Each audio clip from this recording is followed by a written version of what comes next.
Okay, you kind of anticipated my next question, which is critical pedagogy primarily a critique of capitalism, or is it more broad than that? I mean, it depends. It depends on who you ask. I look at critical pedagogy in the same sense as one might look at religion. So you have someone who says they're a Christian. You say, okay, well, where do you go to church? And then they're Episcopalian, Methodist, Baptist. Each one of those carrying kind of a different lens as to how they're viewing essentially the same subject, the Bible. So what you find with critical pedagogy is there are people who are very kind of, yes, this is entrenched in a Marxist project. This is what we want. We ultimately want a Marxist or socialist tomorrow. Even looking at Michael Apple's curriculum and ideology, I think in the first chapter or so, that's kind of mentioned as the vision of what they wanted. I think though, if you were to talk to people, for example, Bill Ayers being here last year, some of the others that were kind of involved in these early movements, this kind of radical Marxism, I think some of them have kind of grown a little more realistic as to what are the obstacles. And then also, too, it's very hard to be a Marxist in a capitalist machine. And so that's one of the things that, as bringing it back to education, we kind of talk about these lofty ideals in a sense about, yes, wouldn't it be nice? But at the end of the day, what is really, applicable and possible within the means of a capitalist system? And so there's kind of an irony there that people that are in critical pedagogy or Marxist scholars in general, that they may take first class, they may eat at nice restaurants. Just to give you an example, last year when I presented with Peter McLaren and Natalia Jaramillo, I was asked to kind of review their book, and I was politely critical about it. Because one thing is, you should be critical about critical pedagogy. You shouldn't take it as absolute dogma. And, she had really nice shoes on. I'm sure they had to have been $200 shoes. And I asked her about it, and she kind of evaded the question by saying, I don't think that's conducive to the conversation. I don't think it's conducive to any conversation to avoid something like that if you've been called out. In the sense of, if you are against capitalism and you have the fist in the air and everything, yeah, you're shopping and have $200 shoes. I mean, how much are you really identifying with this, quote, proletariat or lesser social class, or however you want to frame it? So it's important when we talk about critical pedagogy is that it doesn't always come down to this Marxist ideal. There are people like Jeff Duncan Andrade and Ernest Morel who are more centered into critical pedagogy means an examination of the immediate community and connection within education and curriculum. So they do projects with their students where it's basically action research. So what they call it is, with students, participatory action research, I think the formal term. So instead of having a math class where you have abstract numbers, students are asked to research their community. So, how much waste is coming in, how much garbage, and so forth. And then where does that garbage go? And so they start looking, what are the amount of deaths? What does that mean? So all these implications start to form into projects about how do we become active in our community to address these things. I don't think there's anything wrong with that. I don't think there's anything radical with being conscious about, your community and how to help it. But some people may say, well, this is activism. But I think you see activism in all parts, even within churches, helping homeless people, is that activism. So it's really interesting, part of the problem with critical pedagogy is that stigma that it's still kind of seeped in, Marxism and this kind of old guard doctrine. And so moving beyond that, there are programs of possibility, or what they call pockets of hope that we find, where students are able to kind of, break the standard, break the barrier, and teachers are able to do what they want to do.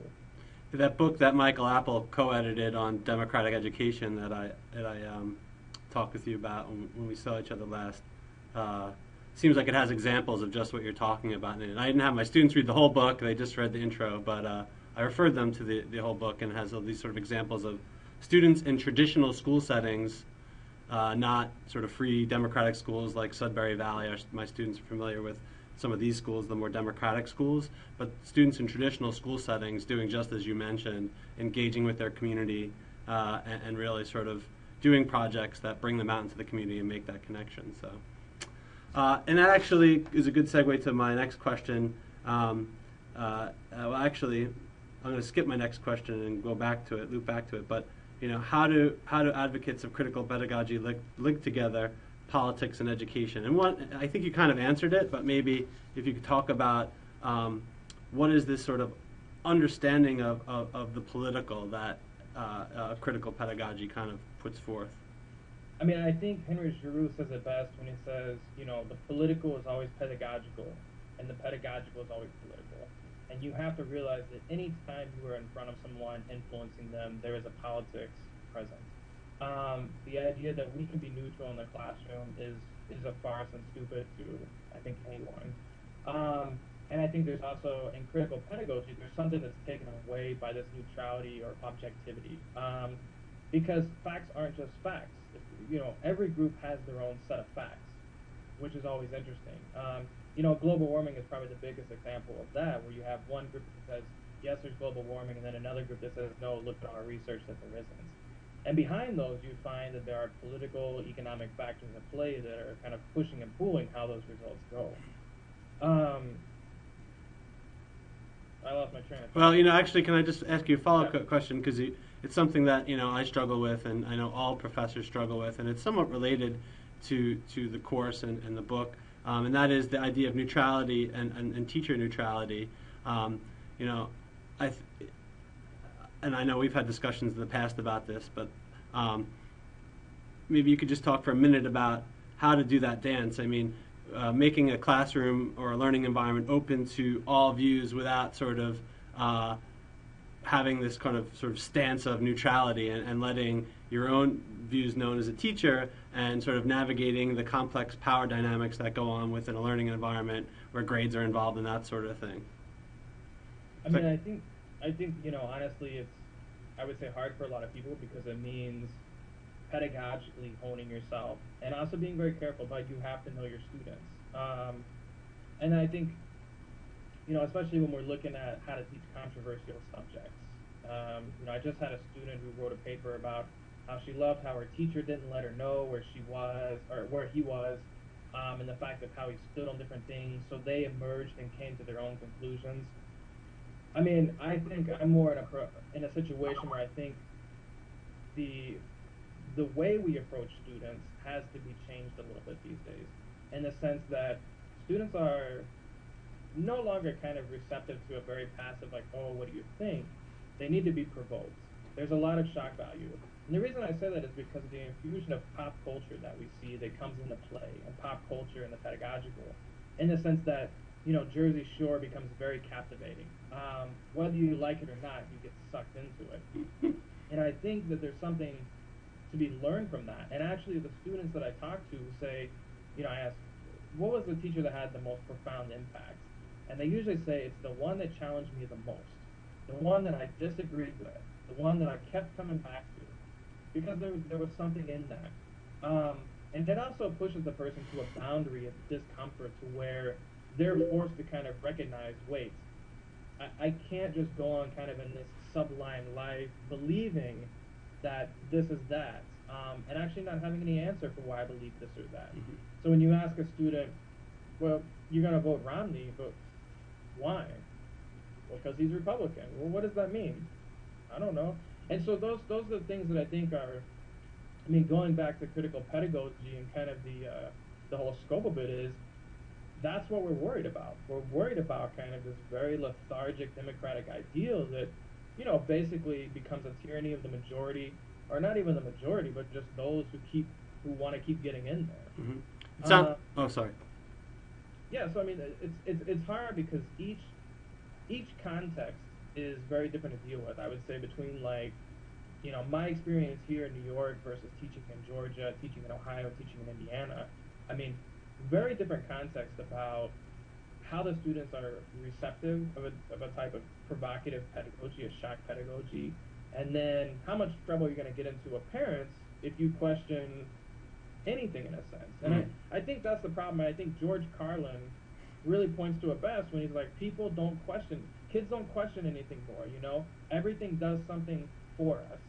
We have the calculator that calculates for us. We have the iPod that, we can listen to music for us. I mean, we even have in TV shows canned laughter that, if we follow Zizek, says it laughs for us.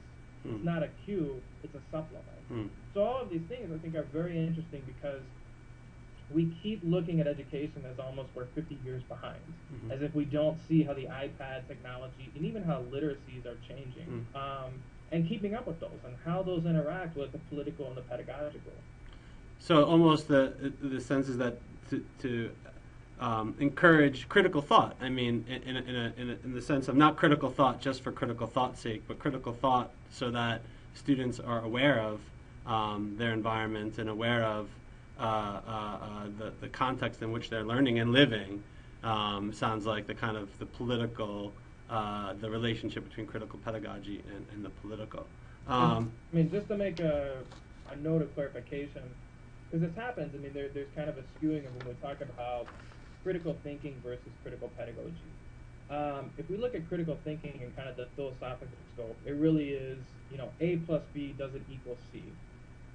And how did we get there? With critical pedagogy, there is critical thinking, but it's not agenda-free. So you find a lot of people who do critical pedagogy are really trying to basically say, at the end of the day, things are very messed up. There are these skewed disproportionalities you have to examine. And then almost in a sense, I would say, whether it's consequence or the actual intention of the teacher, is to make the person feel uncomfortable to the point of no longer being able to just go through the world, but to realize that these things haunt them. But like I said, each person who does critical pedagogy has a unique flavor. That's why it's kind of like Baskin Robbins. You've got 31 flavors to choose from, and they're all different, unique as to how they come about.